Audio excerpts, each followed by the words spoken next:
Hi hello வணக்கம் மக்களே. ரொம்ப நாளுக்கு அப்புறம் வீடியோ போடுறேன். எல்லோரும் நல்லா இருக்கீங்கன்னு நினைக்கிறேன். ஸோ இன்றைக்கி மார்னிங் எழுந்திரிச்சு சும்மா ஒரு வாக்கிங் போயிட்டு அதுக்கப்புறம் ஆஃபீஸ்க்கு வந்து கிளம்பியாச்சு. ஸோ மார்னிங் வந்து 10:20 கிட்ட தான் எழுந்திரிச்சு கிளம்புனேன். கொஞ்சம் பொறுமையாக லேட்டாக தான் கிளம்புனேன்.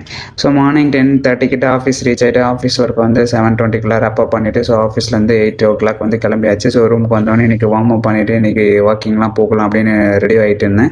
ஸோ அதுக்கு முன்னாடி கொஞ்சம் நேரம் வந்து புஷ்அப்ஸ்லாம் பண்ணுவோம் அப்படின்னு நின்றுட்டு இன்றைக்கி மார்னிங்கே கொஞ்சம் புஷ்அப்ஸ் பண்ணேன். ஸோ டோட்டலாக வந்து ஆல்மோஸ்ட் 100 கிட்ட புஷ்அப்ஸ் எடுத்தாச்சு. அதுக்கப்புறம் சிட்டப்ஸ் வந்து ஒரு 50 கிட்ட எடுத்தேன்.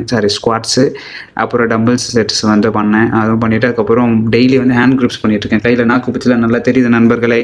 ஸோ அது எல்லாத்தையும் பார்த்துட்டு அப்படியே proud feel. So 2 to 3 months பண்ணிகிட்ருக்கத்தின் விளைவுகள் கையில் நாக்கு பூச்சி நல்லா தெரிகிறது. அதுக்கப்புறம் ஷூ எடுத்து போட்டாச்சு. ரன்னிங் ஷூ இன்னும் வாங்கலை. ஸோ ஆஃபீஸ்க்கு போகிற கேஷுவல் ஷூவை ரன்னிங் ஷூவை மாற்றியாச்சு. ஸோ 8:20 வந்து கிளம்பியாச்சு. அதுக்கப்புறம் சும்மா கொஞ்சம் வார்ம் அப் மாதிரி போயிட்டு அப்புறம் ரன்னிங் ஓடினேன். நமக்கு நொரடா லங்ஸ் வந்து கரெக்டாக இருக்கா இல்லையான்னு பார்க்கலான்னு நின்றுட்டு ஏதோ ஒரு லேப்ஸ் வந்து 1.5 கிலோமீட்டர் ஓடினேன். அதுக்கப்புறம் செகண்ட் லேப்ஸ் வந்து ஒரு 7 கிலோமீட்டர்ஸுக்கு ஓடினேன். ஸோ அகைன் வந்து கூல் டவுனுக்காக கொஞ்சம் பொறுமையாக வந்து அப்படியே அகைன் ரூமுக்கு வந்து நடந்து வந்துட்டேன். நல்ல ஸ்வெட்டு. ஸோ காலையில் ஓடலான்னுட்டு அடுத்த நாளுக்கு பிளான் வந்து போட்டாச்சு. ஸோ கூல் டவுன் எக்ஸசைஸ்லாம் பண்ணிவிட்டு ஸோ இன்றைக்கி இவ்வளோ தான் பண்ணியிருக்கோம் total exercise. So bye tata.